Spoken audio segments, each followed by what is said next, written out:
వ్యాఖ్యానించారు.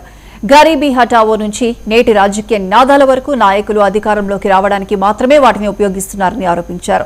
ప్రజావేదిక కూల్చివేతపై స్పందిస్తూ అక్రమ నిర్మాణం చంద్రబాబు తప్పైతే దాన్ని కూల్చివేయటం కూడా జగన్ చేసిన పెద్ద తప్పేనని పేర్కొన్నారు. ఓటు అనేది కేవలం గుర్తుపై ముద్ర కాదని, భవిష్యత్తును నిర్ణయించే ఆయుధమని ప్రజలకు పిలుపునిస్తూ వ్యవస్థలో సమూల మార్పు అవసరమని స్పష్టం చేశారు. నాది మీరే భవిష్యత్తులో ఈ రాష్ట్రాన్ని దేశాన్ని రక్షించాలి.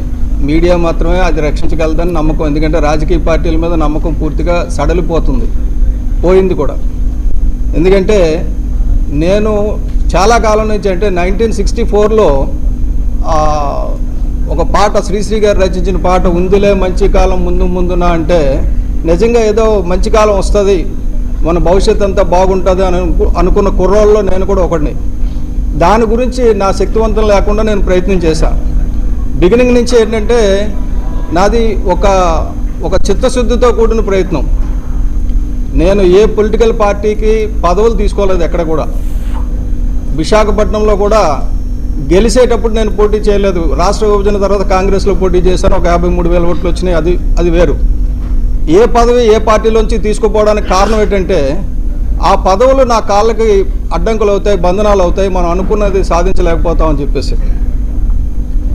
మార్పు కోసం రకరకాల స్లోగన్స్ వచ్చాయి.